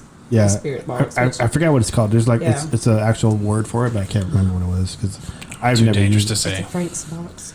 Oh, is that what you said? Sorry, Is that spirit sorry. box or Frank's box? Yeah. No, Yeah. what- Yeah. I don't know. I'm kind of not the biggest fan of those, but Yeah, it's kind of common too. I can kind of They tell. did it very differently, though. I I've can never kinda- seen it done that way before. I can kind of tell you're not a big fan of Well, it. because I've had a bad experience Yeah. with it. Not that we've used it, that a team came ahead of us and used it without headphones with the family Yeah, in the room. And yeah. they- I don't think I'd have done that. and it was Yeah. probably like a homemade job or whatever. It wasn't the same, like, because the one that they were using was, they said that it scans a lot, excuse me, a lot faster and whatever, that you can't, it's not necessarily picking up a whole lot of audible stuff from other, I don't think that what these people were using was that, and this particular house was really close to the highway, so Yeah. I'm sure it's picking up a lot of Man, of yeah. highway noise, a lot of CB stuff, and, That radio, CB, yeah, it's horrible. and they just really scared some people. Yeah, I don't think you should do that in front of clients. I don't believe in having clients in the house at all, really. I mean, Yeah. maybe to the side, but not in the middle of it, Yeah, that's, unless they absolutely have to be, because you don't want to freak them out, because they might be seeing stuff happen and they don't understand. yeah, and that's that's uncool. yeah, not cool. But I think we ended up actually showing them what was really going on in their house, so hopefully that they felt better about it. But you know, it was a different technique, though. I never seen anyone do it the way that he did, and that's Yeah. that's how I'd like, not necessarily blindfold, but that's how we always did our EVPs and stuff. We wouldn't, I never tried that. you know, just Never- use never it did with that. the headphones. Yeah, It- noise canceling stuff. Yeah. It's weird. Yeah, I'm not a fan of that. You gave me some homework today. I did. This week. Yeah. The movie, Yeah, I did. the movie Us. Mm-hmm. And I did watch it, and I know you already seen it, right, Steven? Yep. So we can talk about that now. If you guys want to. Yeah. Yeah, sure. So, I Yeah, sure. I hadn't. I knew when this movie came out. And that's. I'm a nerd. I don't watch anything that's not Marvel or DC. That's just how I am. Mm-hmm. And Ash gave me this. She goes, "You need to watch this week." I'm giving you homework. Topic. This is a Get him recent. to watch Insidious. Yeah, you haven't watched Insidious? No, his Why response. are you covering your mouth? I don't know. So, I don't want him to listen. But you got headphones on, so it doesn't matter. His response to that when I tell him to watch a paranormal movie, like Insidious, which is a great movie. I don't need to watch it. I lived it. No, you didn't. I was like, I really hope you didn't, because No, you didn't. I lived with you during that time, and no. It's one of Steven's friends used to always say that, so I kind of use it. Yeah, my whole life. But yeah, that I figured you would like that because it talks about astral projection and Yeah. how a demon could take over your body because you're not there. Yeah, And it's empty. It's empty. Empty It's vessel. welcoming. Wow. So But, open door. What I was going to say about this Crowley thing, they touch on it, that they talk about when he did this ritual that's supposed to be how you communicate interdimensionally with, what this code is that comes from, whoever this guy was that was sending him messages, that he used a certain ritual to reach the higher plane. And the story was that he was possessed by a demon for a while, but they think that maybe that he was doing interdimensional communication with whatever these different creatures that come in and out through the veil or whatever you want to call it, that we're seeing, that we think are monsters, basically. I know you don't like that term, but No, it's fine. that's a blanket thing. I only all like- these things these creatures, Now, when you these say critters, monsters, now these critters, they refer to Yeah. the little guys as that. They call them ghosts, but they also call them these little critters that were Yeah. out here. But these things that we don't know what they are coming from not another planet. Oh, it could be another, but just through doorways Yeah, in these different places, and that they think that maybe that he communicated with something from there. like open the door. Yeah. That's strange. yes, very strange. I'm gonna get the Men in Black at our door. So, Blair told me something that you wanted her to do something for the podcast. What? I don't know. Or you wanted her to take over the social media or something like that. Yeah. I was gonna ask her if she wanted to do the social media stuff because I was trying to get somebody at work to do it, and nobody. Kaylin, Candace. So yeah, I'm calling them out. She texted me and she wanted me to read this to you on the podcast. Yeah, go ahead. Which I hope it's okay. Yeah, you know how Blair is. She likes to write a book. Yeah.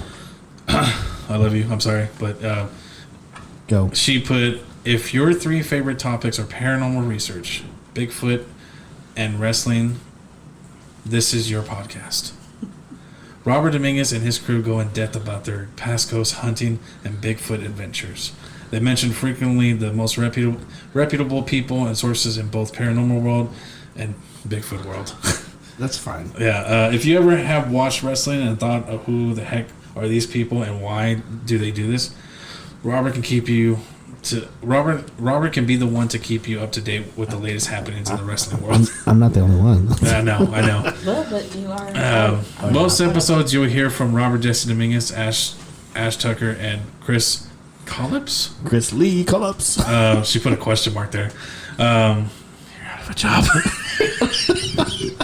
Sorry, I had to say that, Chris. I'm sorry. And Steven Dominguez. Guest speakers will pop up from time to time. This is Robert's first debut in the podcast world. So his crew is still learning how to capture an audience. Wow. What is that? I know. It was like a little burn there. I thought you were my friend. I thought you were my wife. Well, she's still your wife. Yeah. Legalities, but. This is a casual, fun, and enticing group who will keep you listening with their stories. They normally do about, oh my god, Jim put this in here. They normally do about 2 podcasts a week that last a couple hours. Grab your favorite cold beverage and unwind while you listen to these awesome humans talk about their passion. Also, be a nice human and share the heck out of this podcast. Positive feedback is welcome. If you are a hateful, nasty human, move along. Oh, no. There you go. On that last bit, I say bring it on. I say, yeah, bring it on. Bitches, we ain't score you. Yeah. Just, But I appreciate. We try to capture an audience. Yeah, we try to capture an audience, but fuck you. Yeah. She probably edited that. It was probably saying, like, who struggled to capture an audience every week. Did you just. Mean Girls. Boom. They can't sit with us! Yep. Nope. You Sorry. weren't. Sweatpants. But yeah, I had to say that on there. That's awesome. Yeah. It's a little burn, but I like it. Yeah, it's a little burn, but I like it. Tiny sizzle. she's honest. You know her. Yeah. She likes to be honest. Yeah. Keeping it. We call it on clip. Keeping it real. Keeping it We've real. only been doing this for 2 months, And that's not bad. Like, No, not the at all. setup that we have here and 700 downloads. 700 It takes downloads. time. Almost close to 1,000 if you really want to be positive about it. Who knows? Pretty soon you'll probably have this to do it live, maybe. Yeah. Where there's no editing. There's no editing now. So sneezes are all welcome. Well, I had the motherfucking flu. Yeah. Yeah, that was fine. And You did great that whole episode. Yeah, that's I was when like, that I thought was she had the flu. day it started hitting me. Oh, okay. So it's like right then, and then I put it off. After that, it was like until Wednesday, and they're like, "When did you start presenting symptoms?" Oh, it's too late for medicine now. I'm like, Yeah. bitch, I You gotta can't go have to work. Tamiflu. Yeah. They gave me Tamiflu, and it made me trip my balls off. yeah. Tamiflu's great. Yeah, no, it's Not bad. not the gaseous. It was not- bad, and I puked. Yeah, so she was. Oh, then- I felt so bad for her. She was like puking out lungs. Yeah. I think you were telling me about that, and I was like, oh, jeez. Sounds terrible. Yeah, and they thought I had pneumonia. Yeah. So, someone's instant messaged me. It's probably Blair. Actually, it's Chris. Oh, Chris. Yeah, he says, "How's the show going?" I'm I love you, and I You miss lost your you, and job. I'm sorry. You're out of a job. I'm sorry, but we decided to go another direction with someone Yeah. younger and more upbeat. I don't I know just about I the just last part. messaged him. You lost your job. You lost your job. You're fired. It's been real. It's been fun, but it ain't been real fun. he's typing. He's typing something back right now. What? Oh, He goes, "Damn, that sucks." this is the things I get. All those fun facts. And I just took it over with an amazing fun fact that Synchronicity. Are you making fun of him? Yeah. Wait, wasn't that guy's name? Yeah. What was it? Chris? David Chrissy. Yeah, David Chrissy. Yeah. But you're making fun of Chris. Synchronicity. Yeah, Chris. I'm just kidding, Chris. I'm just kidding. You didn't lose your job. He goes, ooh, you scared me. So is that his voice now? Yeah. He went from an old lady with a smoking problem. Yeah. he so the movie Us. I was actually really surprised by this movie. I actually enjoyed it. I didn't think I was because, like I said before, I'm kind of into Marvel and DC stuff, you know. And if it wasn't Marvel and DC, I don't really pay attention to it. And I watched it, and it's actually pretty good. It's actually it starts off like kind of slow, but then bam, it just takes off like right away. It's like doesn't even give him a chance. Oh yeah, I should probably say it's spoiler, right? Yeah. If you hadn't It's seen been it. like yeah. it's been like 7 months, so Okay. People we've had time, sorry. already seen it. Okay. Yeah. All right. Well, I was trying to be a good guy. Spoiler. Spoiler. So, I thought it was pretty good. It was a pretty good concept, pretty good idea. It was pretty original, Yep. and they never said the word mimic though, did they? No, I can't remember. I forgot. They had a term for it, and I Yeah. don't know if they said it in the movie, but I think because I had to look some shit up It was like whenever I went to see Project it. something. Yeah. It was like, I think it was named after the main character. What was her name? Ava or something like that. Was it really? I think it was like Project Ava or something. Wow. And then they go, spoiler alert, they go into the whole depth of why Right. her family was mimicked. I don't know if they ever really actually said why. Yeah. Because I think that bothered me. Yeah, that kind of bothered me too. I mean, Was, they like showed us like, well, this is what they're doing. And Yeah. they're here. I mean, But they never, showed that part, but they don't explain They why. don't say why. Yeah, or where it came, just that, happened. Yeah, that's what I didn't like about it was there was a lot of plot holes. Like we get to the end, we have like 8 or 9 twists, but then there's so much of this other stuff that's like, but why? I mean, maybe that was kind of the point. You wanted to get in the head of the audience. Yeah. the only thing I don't know why they did it, but like you're saying, but I kind of thought that, because she kind of led them out, right? She wanted to get back. Probably wanted to get her Right. life back. Right. And she was like revenge, and none of them, from when I looked at it, none of them could talk except her. Yep. And so, because they're all going, I'm going to be like Chris, because like Chris kind of yells. They're all going. Now, when you say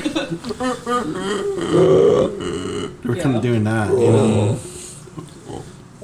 yeah, it was kind of like the Tuvan throat singing. vampires on Oh yeah, 30 Days a Night. 30 Days a Night. Yeah. Yeah, the Marilyn Manson lookalikes. I thought that was original too. So Yes. Except for it was the remake. Shout out of to a Steve remake. Niles. What?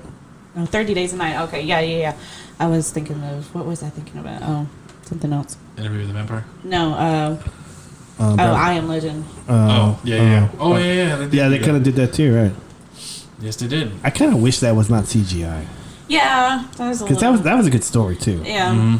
I don't know. First time I saw it, I was dying. Like, I didn't watch it for years because they're mean to the dog. Yeah. So I went in theaters to see it, and I was like, fuck this movie. I'm done with it. But They could have put his dog in a kennel and then healed, because like 10 seconds later is whenever it's, we discovered the cure the after he cure, choked yep. his dog to death. Oh wait, spoiler. but This 10-year-old that's movie. really Fuck. Yeah, everyone It's kept like, telling me, "Oh, you love German Shepherds, you're not gonna like this movie." Oh man.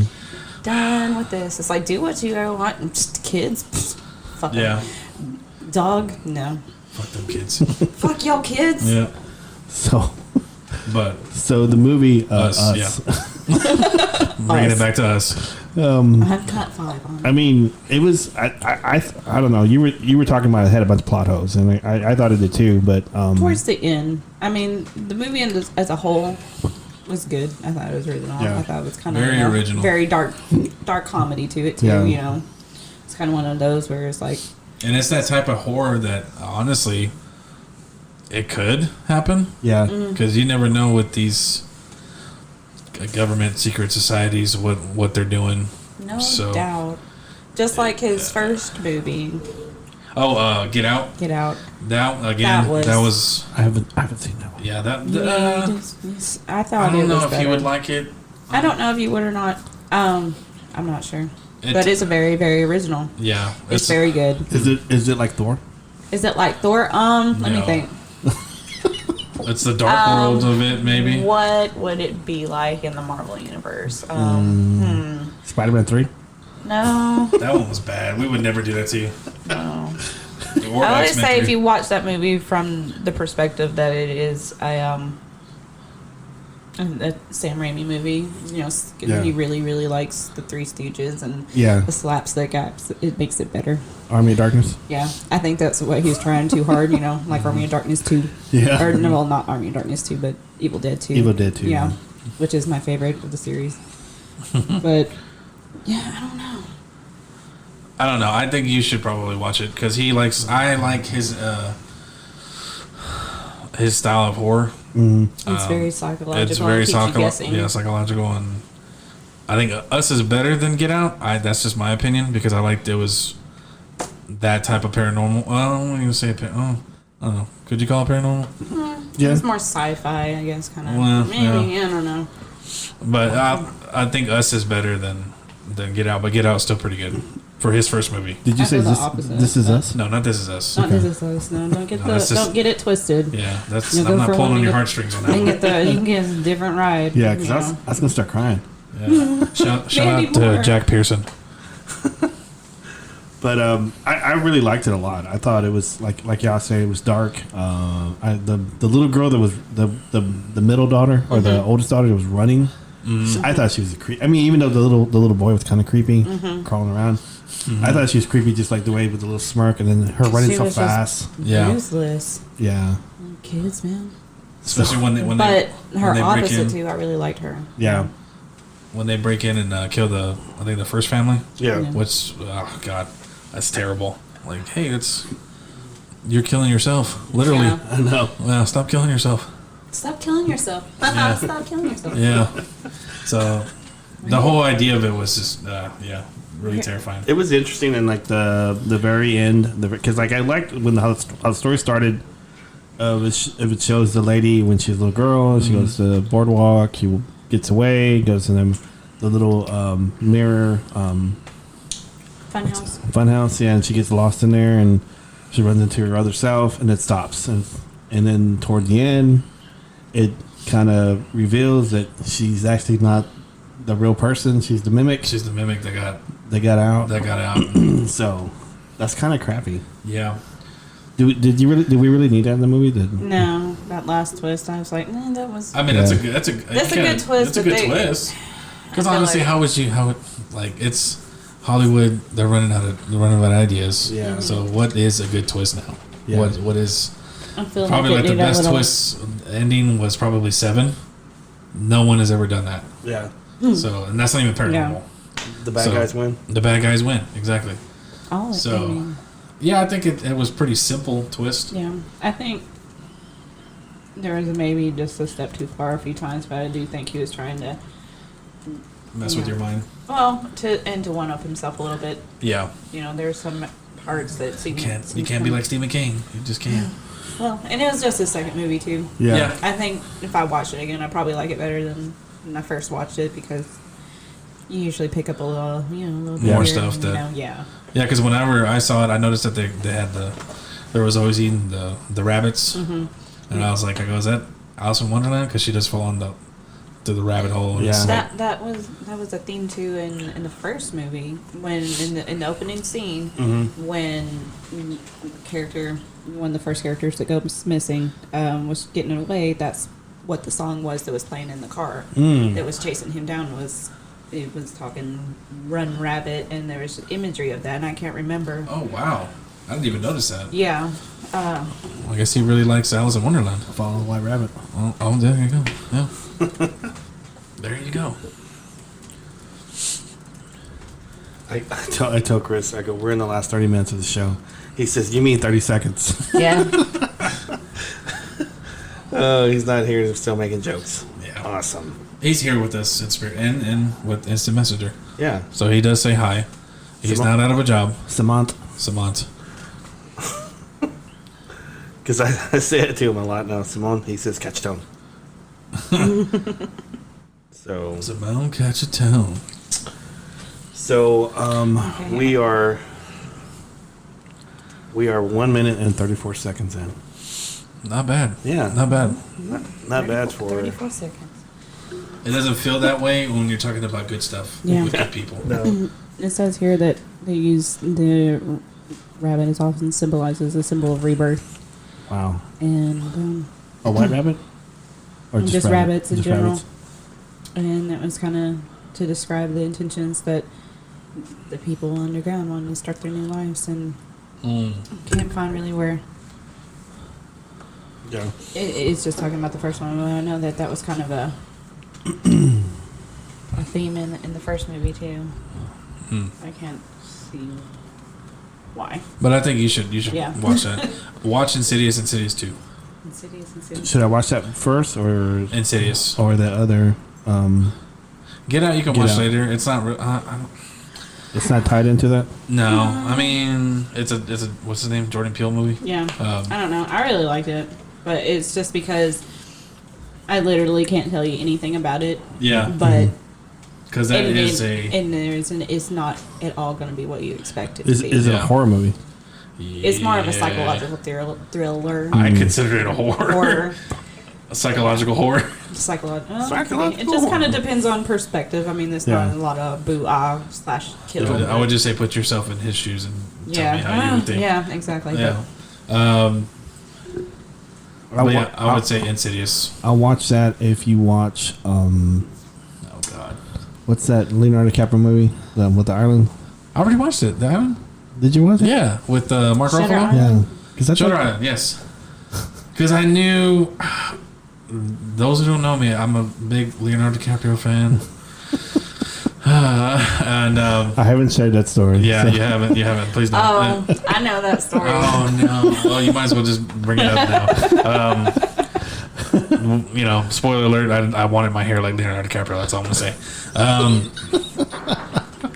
I love his acting, but I hate that he picks roles where he gets screwed over or he dies at the end. The Departed, Wolf of Wall Street, which is a great movie. I still watch it, but Did he die in that movie? Wolf of Wall Street? Yeah. No. Financially? Financially, yes. And his marriage too. What else? Shutter Island. I knew that was one of the movies I didn't see. I was like, he's gonna die. Yeah. Or something. He gets screwed over. The Departed. Yeah. Blood Diamond. He was coming out with all these great movies where he just gets screwed over. Yeah. And die. And then I knew when he came out with Great Gatsby, I was like, yep, he's gonna die on that one because I know the ending. Yeah, because you read it in high I school. read that book and I can't stand that book. In high school? Yes. Yeah, I'm sorry. I don't like that book. But yeah, I did see Shutter Island though. Mark Wahlberg in it and the Departed. He goes, maybe not. Maybe go fuck yourself. Yeah. maybe not. He's the hero in that Maybe story go fuck too. yourself. Yes, he is. The first time I saw it, I was like, "Fucking Mark Wahlberg." Yeah. I mean, he's gonna be very important. He got shit taken Maybe- care of. I mean, maybe I everyone should else kill was him. fucking around, and he was just like, "Fuck you guys, I'm Yeah. done." Should I kill him? Yeah. Yep. Do I have a gun? Should I kill him? Why do I have a gun? Oh yeah, I'm a cop. You killed my favorite actor. So we got 20 minutes 20 minutes. to talk about The Mandalorian. my favorite subject. This segment of this show kind of just grew on Happened. its own. It actually has its own segment now. Yeah. Because I love this show so much. Yes. So you a guys lot are of people talking shit because Star Yeah. Wars fans are cancer, like us fandoms. Mm-hmm. But I think it keeps getting better. Yeah, I think so too. Yeah. You guys are caught up now, right? Yes, I Yes. finally watched the episode yesterday. It was great. So he's got to make some money. So he goes to an old partner and they had to go break someone out. The corrupt detective from Yeah. Batman Begins. Yeah. You don't like falafel? You don't like falafel? Mark Boone Jr. Yeah, she always. Is that his name? That's his name. Oh, yeah, and Mark Boone Jr. Also, he was born December 15th. No, I'm just kidding. He was also on 30 Days a Night. Yeah, and he was Bobby Elvis on Sunday He Night had the same haircut too. Yep, he has the same. Yeah, he doesn't. He's like Whoopi Goldberg. It's got he doesn't longer, change. like Yeah. you know. I like his acting. He always plays that guy that he gets shit done, or Yeah, you know, or he's a is. douchebag. yeah. He's He's, also in what? Oh God damn it! Memento. Yeah, that's the He was one. on Memento. He was in Memento. He worked in the hotel. He was. That's another dude's good only, movie. dude's only Christopher friend. Nolan. Yeah. yeah. Christopher Yeah. Nolan. My favorite director. So, it was a really good show. That's a really good show. It was? No, it still is. Yeah, it was a It's really a good really show. good episode. Yeah. Yeah. So, what were your guys' takeaway from the show? I wanted to say this. I liked how they did. I don't know if you know this. They did the Batman thing on there. I don't know if you remember the part of what I'm talking about. The music or No, it wasn't the music. It was the scene where what's his face? Bill Burr is going down the hallway and the lights are flashing, and then you can see him getting closer. Oh, yeah, and yeah, closer, yeah, and then he yeah, turns yeah. around and he's right. I was like, oh my god, that was kind of awesome. that Yeah. was beautifully I didn't- shot. I didn't think about Batman though at that part Because it though. was on the Dark Knight Rises. Yeah. where he's taking out all those thugs before he meets Bane. Yeah. And that guy's shooting down the hallway, and you can see Batman just like with the with the flash. muzzle flash. Yeah. Yep. So I thought that was kind of cool that they kind of did that. Yeah. Proved a great warrior. And I like Bill Burr. Yeah, I thought I like Bill Burr, but he kind of I don't know, he stuck out on this episode. Not that his acting is bad, but it just he's got that whiny He's voice. also in Memento. is he really? Not- What? Is he not in Memento? Doesn't he play the cop that was his buddy that he ended up thinking? We need some verification on I'm this. pretty sure that was Bill Burr because I can hear he's got a very distinct voice. Yeah, he's got a distinct voice. That's why it didn't match on this show, but luckily it was only a one episode. But I like Bill Burr. I like. Yeah, I think. I don't see him on here right now. Let me see. He was on the Front Runner. I'm pulling up IMDb. He was on Breaking Bad. Was it? Yeah. That's weird. Wow, I feel bad, but I didn't know. I don't remember. I gotta see He if was played on that. Grand Theft Auto 4. He was. Let's see. Yeah, I don't. But No, okay. That's I didn't see him on there. But That's what? Joe Pantaloon. Like, yeah, they sound the same. So they have a very similar voice. The guy that Who? this guy, Oh, that guy that was on Roswell that one time. Joey. Oh my God. Joey Pants? Joey Pants? Joey Pantalone. Yeah. Yeah, They do got the same They- voice. they have the They same have the voice. same look too. Yeah. Could be like they're his little brother. yeah. What's his name? Oh my God. What's his name? Flowy Pantalone. Joey Shorts. It's Joey Shorts. Joey Yeah. Oh Lord.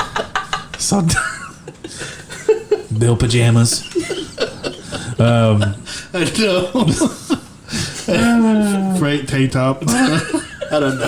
They actually sound really like mafia names. Like Frank the Tank. yeah. On the video game, what's the? Oh, Max Payne.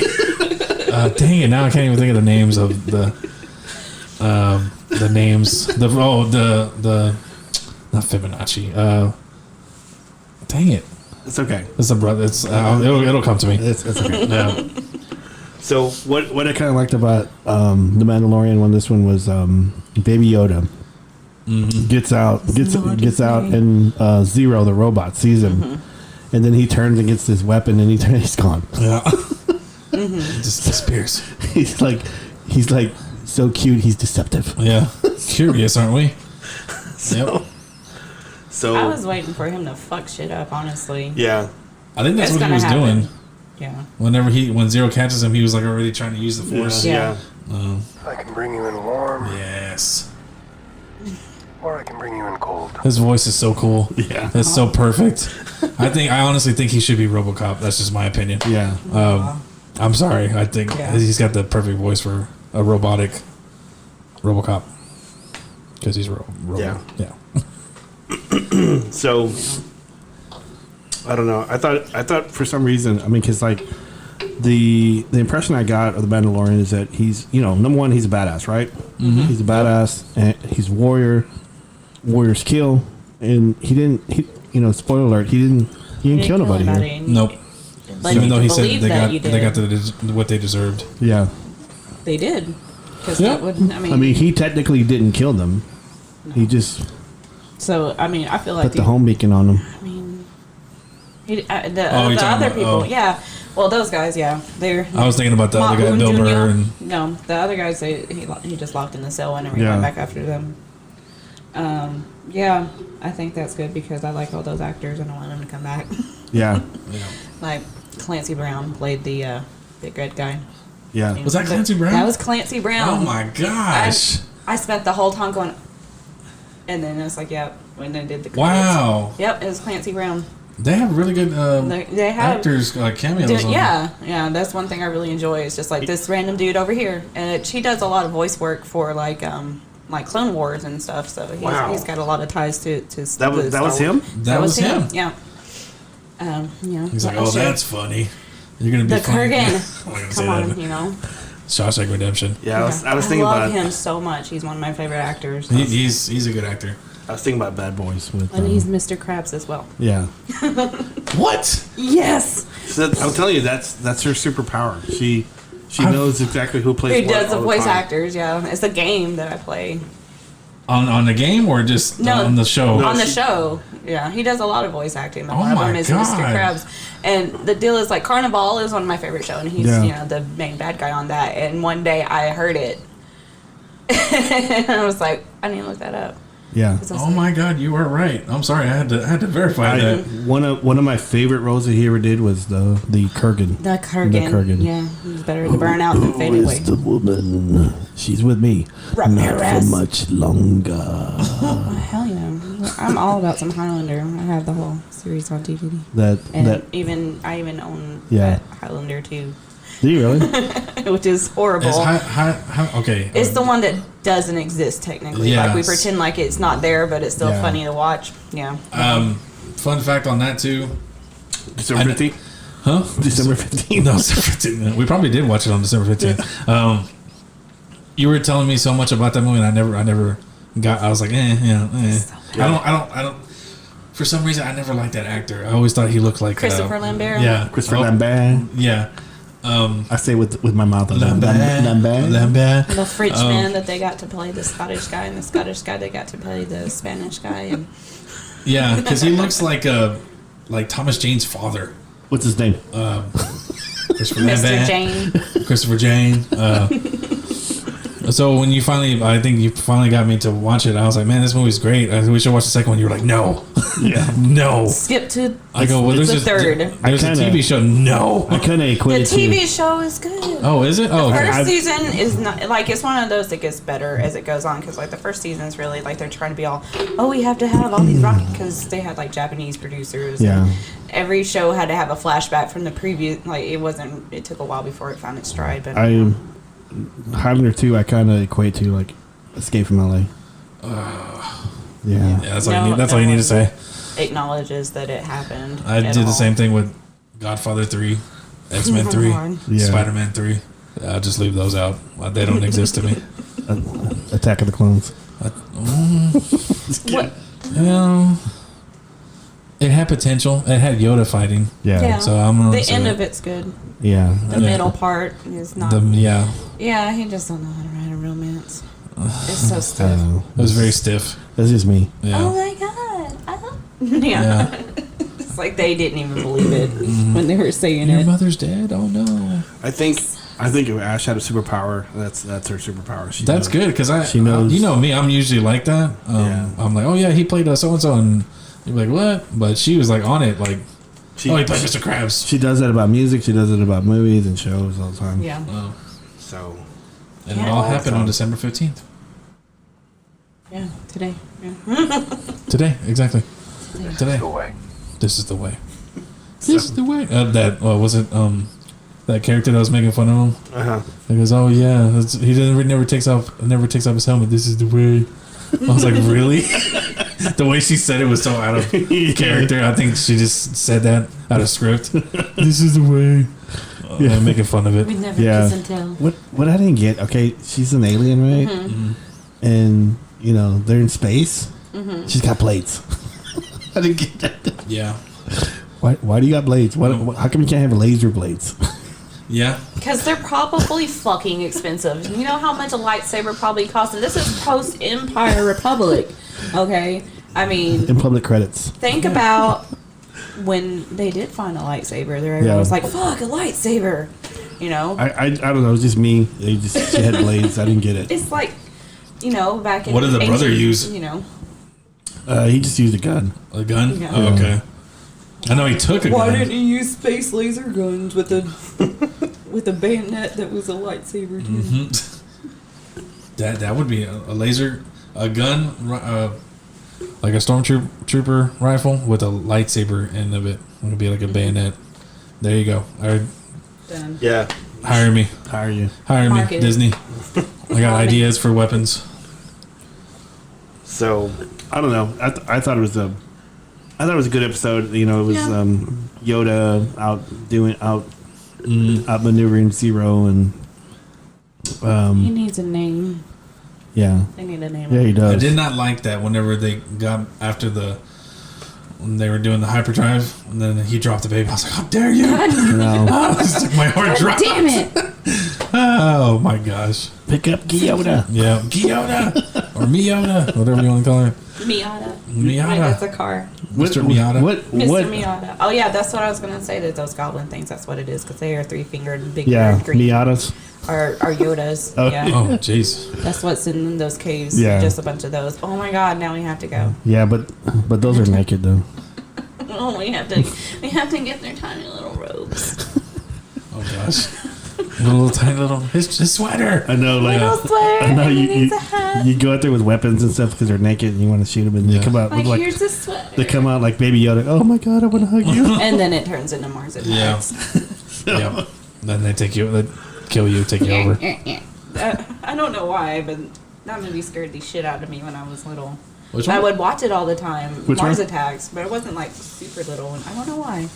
I guess because they were mean to a dog in that one too. Yeah. I think that like dismemberment and shit like that freaks me out. I don't know. Yes. But Mandalorian was But I great. love it. It was a great Yeah. episode. Yes. I'm looking forward. I really hate something so good as only 8 episodes for the I first was season. just about to ask how many are Yeah. left. Yeah. What are they? Two more episodes. Are they filming Garbage. Obi-Wan yet? Do you know? I would think so. I think they probably already have something filmed. I mean, if they were smart, they would have because Yeah. they would go Yeah. off. Absolutely. This But if they were popularity. smart, they would have had toys out for Christmas and Yeah. Already, Oh, I mean, they didn't think Baby Yoda was going to be this big, which is a complete BS lie. whatever. Yeah, they knew We they didn't were want going to. spoilers. They want to have all these people fucking Yeah. pre-ordering or some shit. I don't know, but you guys are assholes for making us wait until February. Yeah. Just saying it right now. Yep. So yeah, I think that's what they should do is make the Mandalorian do another show that after this one ends, Yeah. do Obi-Wan. And then I don't know, maybe do something with Darth Maul. I don't know. That would be pretty cool. They haven't showed Gus Fring yet, right? On the show. No, Gus no. from I'm assuming he's from gonna, Breaking Bad? Yeah, I'm Yeah. assuming he's going to be the next the next 2 episodes. yeah. Well, if there's only 2, then Yep. which Saul's about to come back. I'm excited Yeah. about that because he's Saul now finally.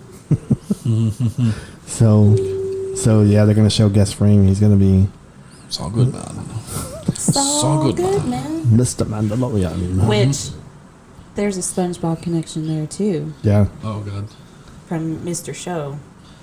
Right. Right. With Bob and David. Yeah. Those lots of SpongeBob people on I do remember that show on Yeah, HBO. So there Mr. we go. Show. That's another one. Yeah. Everything's connected. Synchronicity again. Synchronicity. That's the name of our episode. Yeah, there you go. Yeah, that should be. Or send Chris T because he's at home. Synchronicity. Yeah. Lost your job at E. Gosh. Fire. He's gonna hate me now. Oh, you're the guy that took my place. No, I I'm just just fell gonna down. have to have you guys Fight Club it out. Yeah, This is the way. this is the way. Yeah. I can bring you in warm, or I can bring you in cold. Yeah. I can bring you in warm, Yep. or I can bring you in cold. I You actually, murdered my sister. Here, have a drink. I have credits. Murder children. Imperial credits. Sorry. You went to Game of Thrones now. Well, because she said you murdered my sister. Oh, okay. There you go. Kill their children. That was good. Speaking of which, I wanted to throw in the last topic here. Yeah. Are any of you watching? Are going to watch The Witcher? I probably will. Oh, I probably will. Okay, because I think this is Henry Cavill's said Superman. This is perfect for him. Right. I don't know if you know anything about it, Robert. I kind of just threw a curveball at you at this, but The Witcher. The Witcher. I know I know it's a video game, right? Sassy about his hair.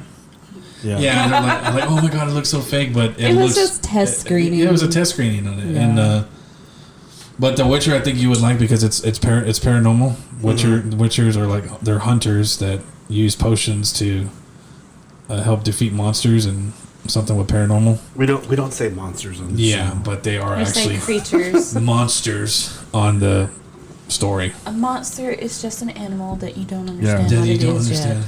yet. I did want to say that I'm sorry for the listeners that we're not having wrestling on this portion of the show at all. So I'll give you a little wrestling thing. There's WWE, yeah, AEW, yeah, Impact, yeah. and there's also the New Japan. And there's also your local wrestling venues that you can... There's Ring of Honor. Too. Yeah, Ring of Honor too, yeah. NWA. And NWA? Yeah, NWA. The rap group? Like people with attitudes, right? Oh, yes. That's not what it's called. That's what I always think. That's what people that live in Northwest Arkansas call it. And I know a lot of people live in Rogers and stuff, and I see them say up here, and that's what I'm like. What are you talking about? Because I think Ice Cube. Yeah. Before I think Northwest Arkansas. That was on us too. The F the police. Yeah, it's like call the police. Coming straight from the underground. There you go. It's just little things like that. Because that version was not on Strata Compton. No, it was on the N for Life. Mm-hmm. The N. The letter? The Black People for Life. Oh, okay. The N? The N? He said the way Sebastian said it. The N? The N? 10? Yep. 10? Another inside joke there. Lord. Another inside joke there. Yeah. So. Batchy. If only we could have recorded that, you would have used that. I know, I would use that forever. It would be like my ringtone forever. Yeah, 10 or Ricardo Dominguez. Yeah. Sebastian and Amigas. Hi. Yeah. Hi. Hi. I still have that as a ringtone.